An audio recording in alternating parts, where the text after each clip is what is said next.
Good morning दोस्तों। जैसे कि आज हम केमिस्ट्री का एक नया चैप्टर पढ़ने जा रहे हैं। आज केमिस्ट्री साइंस में अलग सा चैप्टर स्टार्ट करने जा रहे हैं, केमिस्ट्री, जिसमें हम लोग पढ़ते पढ़ते हैं एलिमेंट के बारे में, कंपाउंड के बारे में, पीरियोडिक टेबल के बारे में वगैरह वगैरह। कोई भी एटम, मोलिक्यूल, एटम क्या है, मोलिक्यूल क्या है, कंपाउंड क्या है, आयंस क्या है, केमिकल चेंज को, इस सारे चीज के बारे में पढ़ेंगे। पहले जान लेते हैं केमिस्ट्री का बेसिक इंट्रोडक्शन जान लेंगे। आज पहले केमिस्ट्री का बेसिक इंट्रोडक्शन जानेंगे, उसके बाद हम इसका थोड़ा सा ब्रीफ में जानेंगे, क्या ऐसा कैसे, इसका क्या क्या डेफिनेशन होता है, क्या क्या तर्क आता है पढ़ने के लिए, ये साइंस केमिस्ट्री बताए कहाँ से डिराइव हुआ है, सभी के बारे में विशेष तरह जानेंगे। जैसे कि हम पिछले क्लास में तक मैथ पढ़ाए थे, आज हम सोचे और पढ़ते दिन मैथ क्लास देने से बेहतर है फिर अलग अलग स्ट्रीम को चेंज करना चाहिए। जैसे कि मैथ पढ़ाए तो मैथ में बच्चा बोर हो जाता होगा, और हम केमिस्ट्री उठाएं क्लास 10 के बारे में पढ़ाएंगे। केमिस्ट्री भी इनऑर्गेनिक केमिस्ट्री बताएंगे, फिजिकल केमिस्ट्री बताएंगे आराम से। वैसे फिजिकल केमिस्ट्री में कुछ डेफिनेशन है, समझना और याद करना तो मेनली इनऑर्गेनिक और ऑर्गेनिक केमिस्ट्री में है। नोमेनक्लेचर के बारे में जान लेंगे, ऑर्गेनिक कहा था, इस पर हम स्टार्ट करेंगे। इनऑर्गेनिक जो बच्चा का इंटरेस्टिंग चैप्टर भी होता है, तो हम स्टार्ट करेंगे।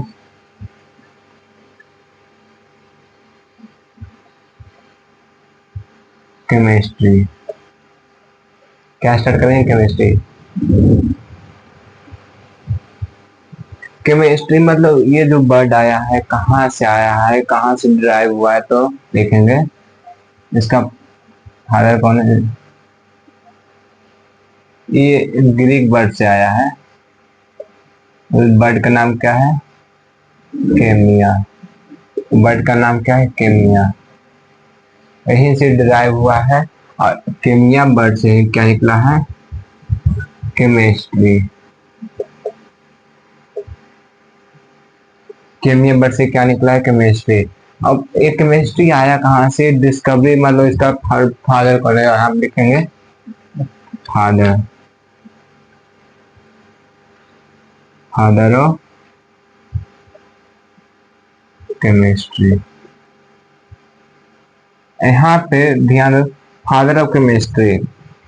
जैसे कि हम लोग जानते कि इंडिया तो हमारा बहुत पढ़ाई के मामले में पीछे रहता है, पर इधर से ठीक रहा, मतलब हमेशा तेज रहा, पर इसको पीछे किया जाता है, हमेशा दबा दिया जाता है हमारे भारत को। तो जैसे फादर ऑफ केमिस्ट्री कहाँ जानेंगे अब? देखो, फ्रांस के रहने वाले एक व्यक्ति थे, इसका पेरिस में जन्म हुआ था। 26 अगस्त 1743 ईस्वी में उनका जन्म हुआ था। उनका नाम बता दें, लेवोसियर नाम है। तो फादर ऑफ केमिस्ट्री लेवोसियर हम लोग जानते हैं, लेवोसियर नाम से जानते हैं। पर क्या इंडिया में कोई ऐसा व्यक्ति नहीं होगा जो केमिस्ट्री नहीं पढ़ा होगा, या केमिस्ट्री के बारे में थोड़ा सा इंट्रोडक्शन नहीं दिया होगा? तो इंडिया में भी है, तो उस नाम से हम जानते हैं, फादर ऑफ इंडियन, मतलब इंडियन फादर ऑफ केमिस्ट्री। तो उनका भी नाम है प्रफुल्ल चंद्र राय नाम है। प्रफुल्ल चंद्र राय नाम है। एक मिनट।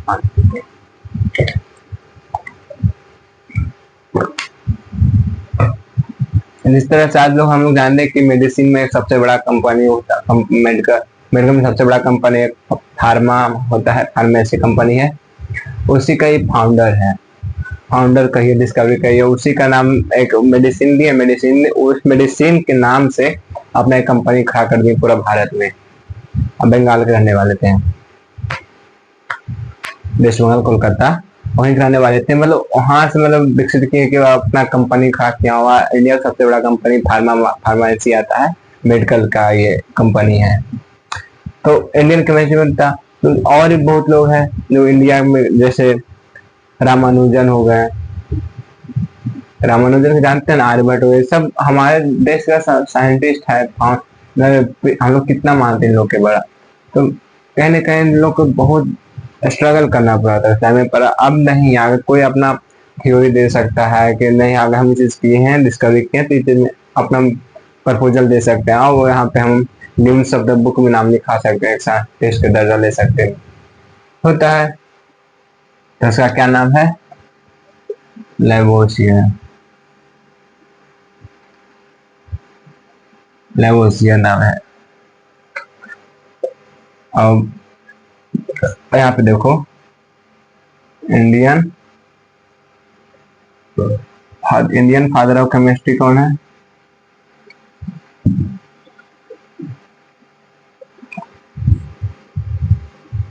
परम फूला चंद्रा राय। ये कौन कंपनी से आया था? फार्मा कंपनी था, ये मेडिकल का एक कंपनी है, यहाँ से था फार्मा कंपनी से। फार्मा मतलब यहाँ पे एक फार्मा कंपनी था, ये अपने कंपनी खोल दिए थे और एक मेडिसिन का नाम से कंपनी खोले थे।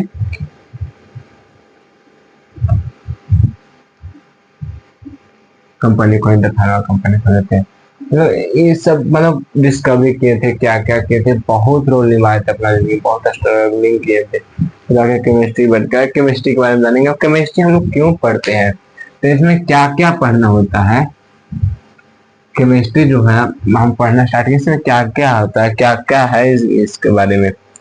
तो जैसे हम बता रहे थे, ग्रीक वर्ड से आया था, केमिया से आया था, केमिस्ट्री वहीं से फॉर्मेशन हुआ था वर्ड से। अब इसमें क्या क्या पढ़ना होता है हम लोग को, जैसे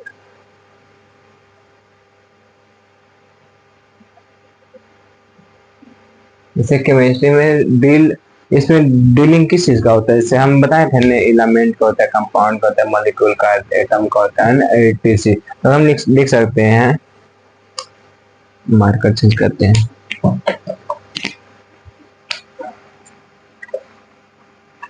deals with the studies of element that is atom, molecules, compound, etc। जब केमिस्ट्री का एक ये टर्म लिखे हैं, एक टर्म और लिखते हैं, और deal with the study of filament, molecule and compound हो गया।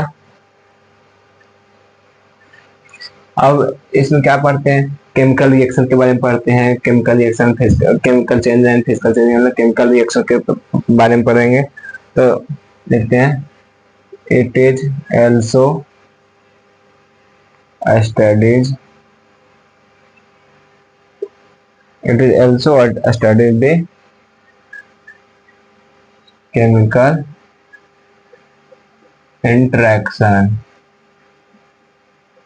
chemical interaction, क्या पढ़ते हैं, केमिकल इंटरेक्शन के बारे में पढ़ते हैं, ठीक है।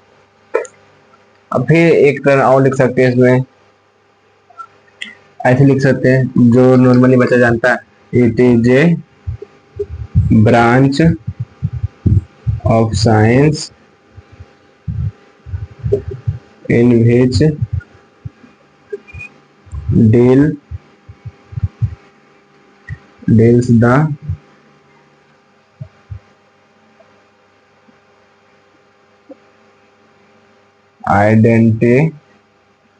identification of substance। क्या लिख सकते हैं, it is a branch of science in which deal with identification of substance. तो ये सब टर्म्स लिख सकते हैं हम, ये सिर्फ केमिस्ट्री का टर्म है, कुछ भी। It is a study of chemical interaction, it is a branch of science in which deal with identification of substance. कोई भी सब्सटेंस का आइडेंटिफिकेशन में, कोई सब्सटेंस के बारे में जानेंगे, उसका क्या क्या प्रॉपर्टी होता है, क्या क्या मतलब क्या क्या रोल निभाता है। जैसे ऑक्सीजन किस चीज में रोल निभाता है, ऑक्सीजन से तो हम लोग सांस लेते हैं। मतलब अलग अलग एलिमेंट को अलग अलग प्रॉपर्टी होता है, उसी को आइडेंटिफिकेशन सब्सटेंस करते हैं, उसी के बारे में पढ़ता है, उसी को केमिस्ट्री में लिखा गया है। अब यहाँ पे और एक टर्म बताते हैं,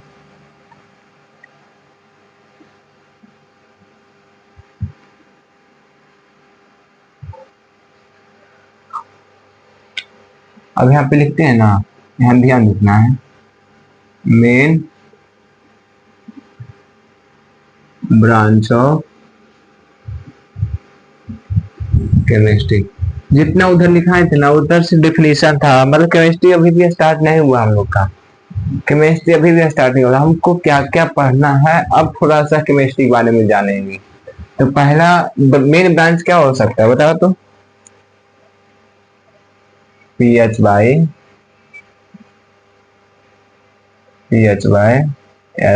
SICAL फिजिकल केमिस्ट्री एक नंबर पे। दो नंबर पे क्या लिख सकते हैं? Organic chemistry. तीन नंबर पे क्या कर सकते हैं? In organic chemistry.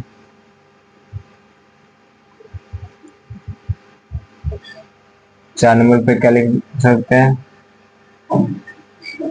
Analytical chemistry. पांच नंबर में क्या लिख सकते हैं? Bio chemistry. देखो अभी तक हम केमिस्ट्री के बारे में डेफिनेशन जाने थे, it is a branch of science deal with the identification of substance. और भी जाने थे, it is a study of study about element, compound element का हो गया, कंपाउंड हो गया, आयंस हो गया, मॉलिक्यूल हो गया, ये सब हम जानेंगे। तो मेन ब्रांच ऑफ केमिस्ट्री जो होता है ना, ये जो मेन ब्रांच ऑफ केमिस्ट्री है ना, इसमें हम अलग अलग, सर ये टॉपिक है तो ये सब टॉपिक नहीं है। अभी हम अगर देखो, जब कोई बच्चा क्लास में है, क्लास 6 में, तो उसके लिए क्या होगा? टॉपिक हो जाएगा। क्लास 6 7 तक टॉपिक हो जाएगा। जब क्लास 8 में जाएगा, जब कोई बच्चा 8 में जाएगा तो हो जाएगा, क्या हो जाएगा? चैप्टर में आएगा। और जब क्लास 8 9 भी हो जाएगा, 10th भी हो जाएगा। जब का बच्चा क्लास 11 और 12 में जाएगा, ये बुक ही हो जाएगा, अलग अलग बुक हो जाएगा। और जब बच्चा ग्रेजुएशन में चल जाता है ना, तो अब इसमें भी कौन सा पेपर लेगा? फिजिकल केमिस्ट्री लेगा, ऑर्गेनिक, ये हो जाएगा, सब्जेक्ट हो जाता है। मेजर हो गया, माइनर हो गया, ऑनर्स पेपर हो गया, इस तरह से लिया जाता है। अलग अलग चीज का अलग अलग अलग। देखो क्लास 6 में पढ़ेंगे फिजिकल केमिस्ट्री का डिफिनेशन पढ़ेंगे, और केमिकल फिजिकल केमिस्ट्री में फिजिकल चेंज और केमिकल चेंज के बारे में डिफिनेशन पढ़ते क्लास 6 से स्टार्ट हो जाता है। फिर क्लास 6 से बनाते हैं तो एलिमेंट के बारे में जानते हैं, थोड़ा बहुत कंपाउंड एलिमेंट का सब डिफिनेशन जानते हैं सीनियरली में, वो हो गया। 10th में आते हैं, 9th 10th में आते हैं तो थोड़ा सा लेवल अप होता है। नहीं, अब बच्चा को जानना चाहिए कि केमिस्ट्री के बारे में क्या है क्या नहीं, सब धीरे धीरे सब कुछ जानता है और अच्छा तरह से जानने लगता है। हमें 11 12 में आते हैं तो मास्टरी हो जाता है। सही बता रहे हैं, हो गया।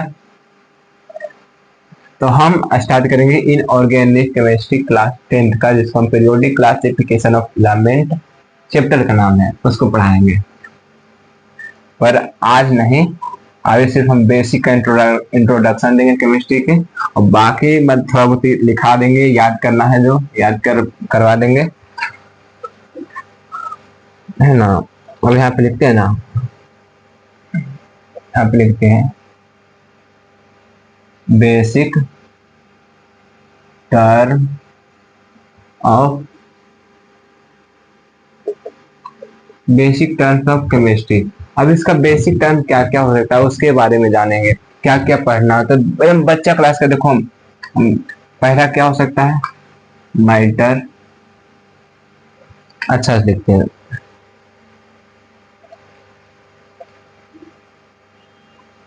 पहला क्या हो सकता है? मैटर।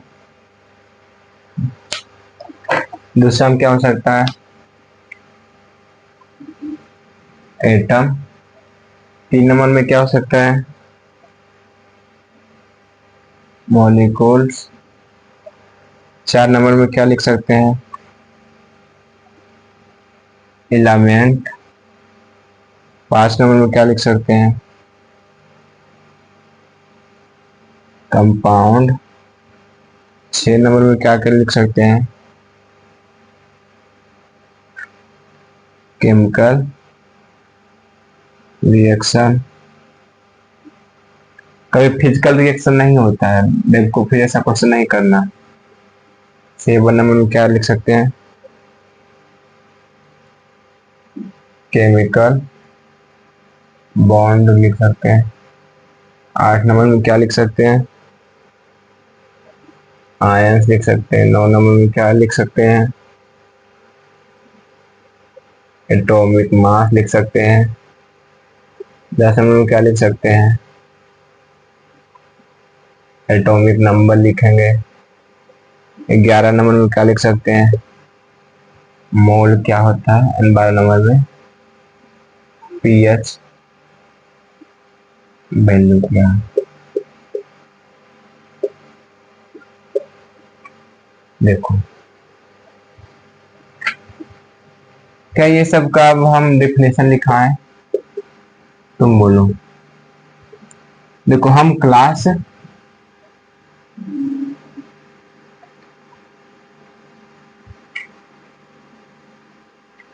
10 का बता रहे हैं। क्या अब कोई बच्चा क्लास 10th में आ गया है और वो मैटर का डेफिनेशन नहीं जानता है, एटम का नहीं जानता है, मॉलिक्यूल का नहीं जानता है, एलिमेंट का नहीं जानता है, कंपाउंड का नहीं जानता है, केमिकल रिएक्शन नहीं जानता है, chemical bond, ion, atomic number, atomic mass, mole and pH value के बारे में सबका डेफिनेशन जानता है। अगर नहीं जानता है तो बेवकूफ है, अगर जानता है तो वेरी गुड है। अगर कोई बच्चा क्लास 6-7 का देख रहा है, हम उसके लिए एक अलग सा डिफिनेशन लिखेंगे और बताएंगे अच्छा से, अगर कोई डिमांड करेगा तो। ऐसे हम फालतू का इधर टाइम वेस्ट नहीं करेंगे। अब कौन नहीं जानता मैटर क्या है, anything that occupies the space having some mass. जिसके पास कुछ मास है, कुछ जगह छेड़ने की उपस्थिति, जैसे इसके ये मैटर है या नहीं है, देखो तो इसके पास कुछ मास भी है और मेरा स्पेस भी कवर कर रहा है, तो ये अपना स्पेस कवर कर रहा है ना, तो इसी को तो हम मैटर कहते हैं। बताओ तो क्या डिफिनेशन तुम लोग को दे। अब बेसिक यूनिट ऑफ फिलामेंट हो जाएगा, मॉलिक्यूल क्या हो जाएगा, एलिमेंट क्या हो जाएगा, कंपाउंड क्या हो जाएगा, तो जानेगा तब नहीं। ये सब बच्चा क्लास का होता है, हम डेफिनेशन पे काम ना करते हैं।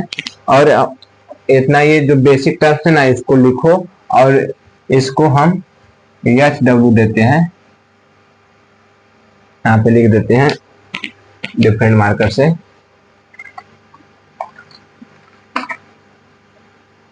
Define basic terms of chemistry. Chemistry का बेसिक टर्म को डिफाइन करना है, ये HW है। क्या है, HW है। तुम लोग बनाना और इसको इरेज करो। क्या करो, इसको हटाओ और क्या क्या हटा दिए, सब कोई बात नहीं। अब हम तुम लोग से पूछते हैं, क्या एलिमेंट एंड पीरियोडिक टेबल जो एलिमेंट होता है उसके बारे में क्या जानता है, मतलब कितना तक याद है। देखो हम 10th में थे तो 1 to 20 तक उसका हर एक चीज जानते थे, वो उतना जानना चाहिए। हम 11 12th में तो जेई का प्रिपरेशन कर रहे हैं, तो उसमें इनऑर्गेनिक का केमिस्ट्री का पढ़ रहे थे, तो उसमें हमको पीरियोडिक टेबल का 118 का 118 एलिमेंट याद था। अभी भी थोड़ा बहुत अभी पढ़ाई छूट गया उधर का, तो अभी भी हम 100+ बता देंगे एलिमेंट। तो तुम लोग को नहीं, तुम लोग 10th तक है तो ज्यादा प्रेशर ज्यादा लोड भी नहीं देंगे, क्योंकि वो चीज हमको पता है, एक्सपीरियंस कैसा होता है उस टाइम का, आपके लिए पढ़ने में मन नहीं लगता है वगैरह वगैरह, बहुत निगेटिव थॉट आता है, टीन एज में रहता है लड़का, तो सबसे निकालने में बहुत मुश्किल होता है। तो हम बेसिक सा इंफॉर्मेशन देंगे और बताएंगे कैसे याद करना है, क्या क्या प्रॉपर्टीज है। तो हम स्टार्ट करते हैं एलिमेंट एंड पीरियोडिक, ऐसा हम लिख देते ऊपर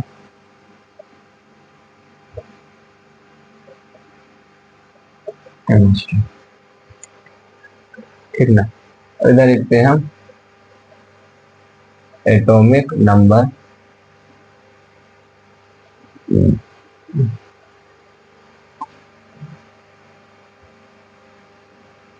एलिमेंट लिखते हैं,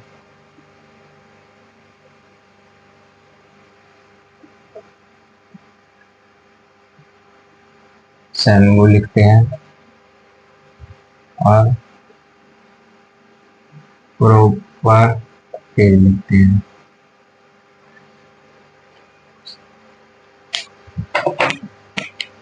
कितना देंगे 1 to 20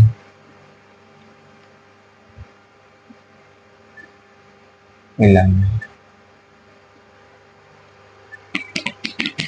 ठीक है, अब ध्यान पूर्वक इसको देखना है और नोट करना है कहाँ पे क्या होता है, प्रॉपर्टी होता है। सर बोल लिखेंगे मेटल नॉन मेटल ये सब प्रॉपर्टी लिखेंगे तो कोई क्वेश्चन नहीं करेगा।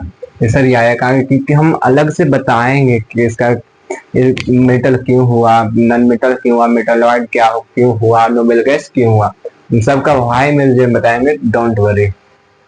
यहाँ पे देखते हैं, स्टार्ट करते हैं नंबर 1 से। 1 नंबर पे क्या है, हाइड्रोजन। हाइड्रोजन का सिंबल क्या होता है, एच। प्रोपर्टी क्या होता है,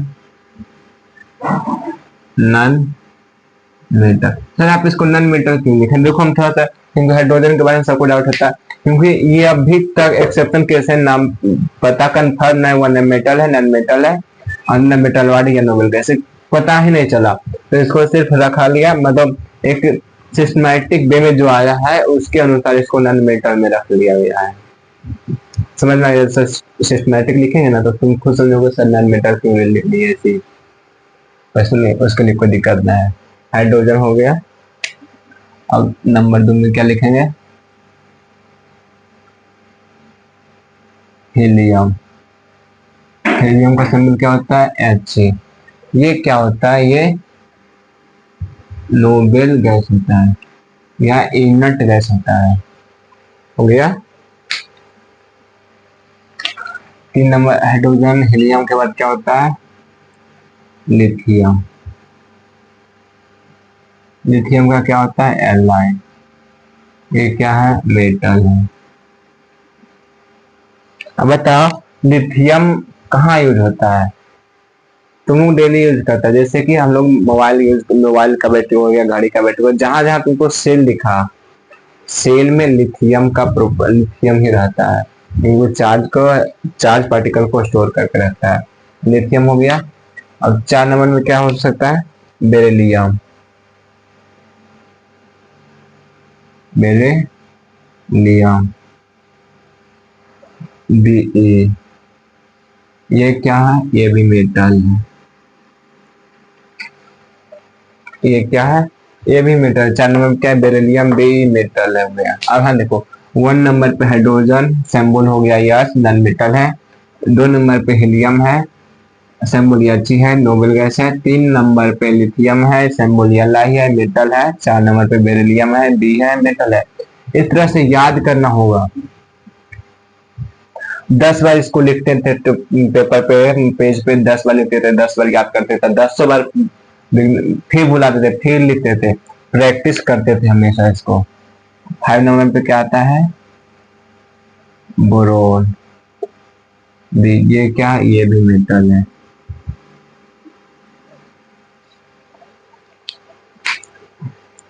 6 नंबर में क्या आता है, कार्बन। सी, ये क्या है, मेटालोइड है। 7 नंबर पे क्या होता है, नाइट्रोजन। ये क्या है, नॉन मेटल है।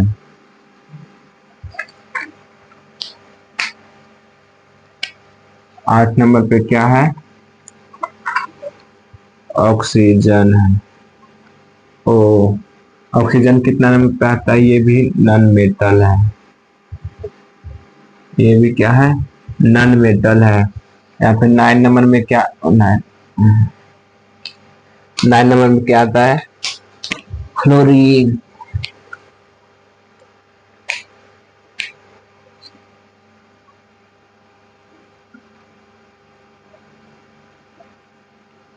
क्लोरीन क्या होता है, यब।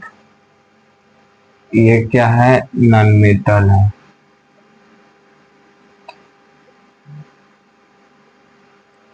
10 नंबर पे क्या आता है, नियॉन।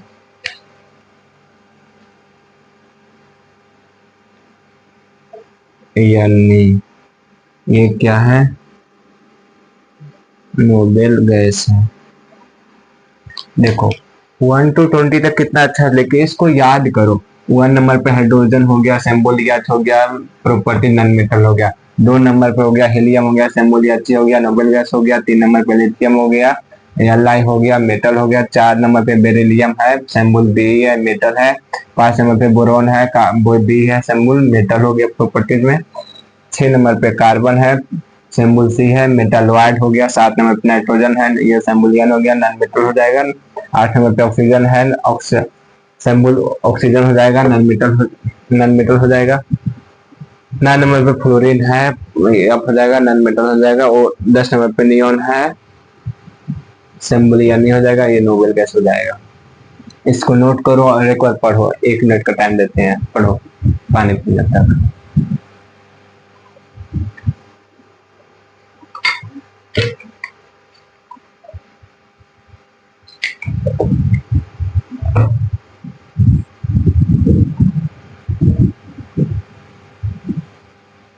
हो गया। अब इसको हटाते हैं, क्योंकि आगे लिखते हैं इसके आगे।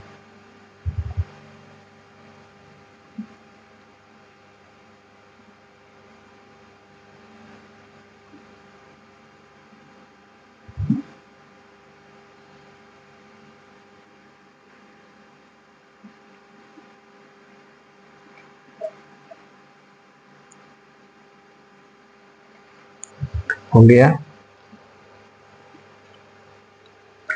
10 नंबर में था ना, 11 नंबर से देते हैं। 11 नंबर में क्या आता है, सोडियम। सिंबल क्या होता है, यानी होता है, ये मेटल है।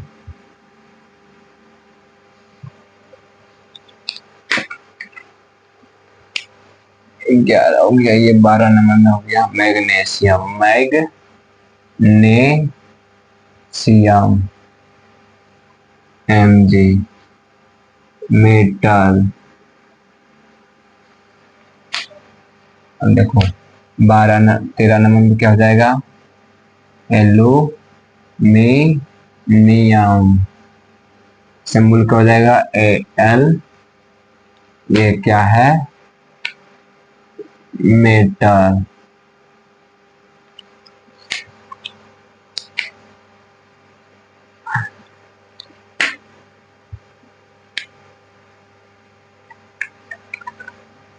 चार 2 नंबर पे हो जाएगा, सिलिकॉन हो जाएगा, या साई हो जाएगा। और ये मेटालॉइड हो जाएगा। ये अच्छा नहीं लग रहा है ना, आ देते हैं मेटा, और अच्छा लग रहा है। 15 नंबर पे हो जाएगा फॉस्फोरस, पी हो जाएगा, नॉन मेटल। 16 नंबर पे हो जाएगा सल्फर हो जाएगा, जिसको हम सिंबल याद देते हैं, ये नॉन मेटल है।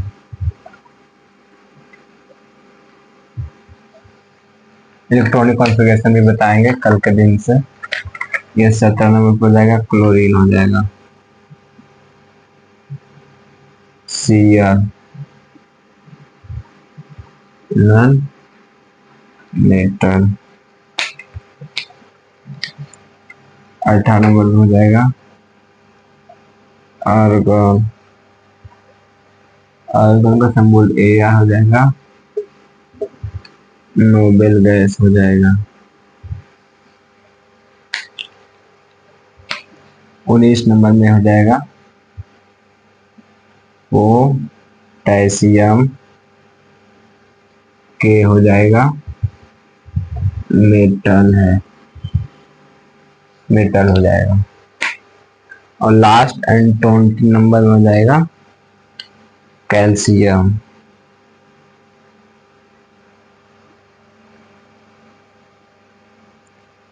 ए है,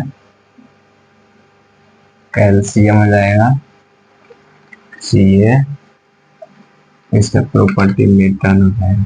अब देखो 1 to 20 तक हम लिखा दिए atomic number, element, symbol and property. इसको याद रखो। जैसे 1 नंबर पे हो जाएगा 11 नंबर पे सोडियम हो जाएगा, सिंबल एन हो जाएगा, ये मेटल का प्रॉपर्टी रखता है। अब एटॉमिक नंबर 12 में क्या आता है, मैग्नीशियम आता है, Mg होता है, मेटल है। 30 नंबर पे एल्यूमिनियम है, Al है, मेटल हो जाएगा। 40 नंबर पे सिलिकॉन है, Si है, मेटल वाइट हो जाएगा। 50 नंबर पे फास्फोरस हो जाएगा, P हो जाएगा, नॉन मेटल है। 16 पे सल्फर है, ये सिंबल यस हो जाएगा, नॉन मेटल है। 17 नंबर पे क्लोरीन हो जाएगा, क्लोरीन Cl होता है, नॉन मेटल है। ऑर्गन हो जाएगा, Ar सिंबल हो जाएगा, नोबल गैस है।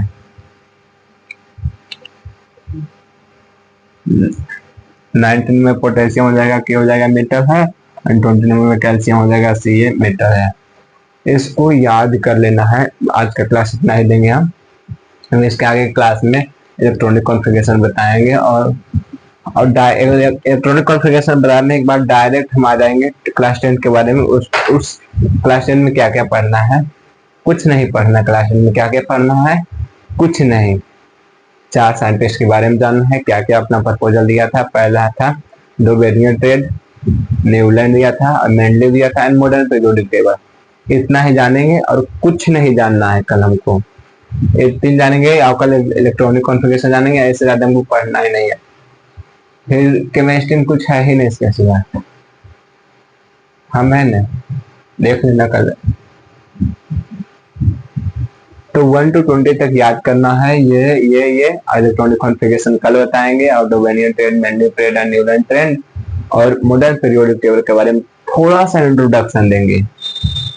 बस ना, 2-3 से क्लास इनका एक चैप्टर खत्म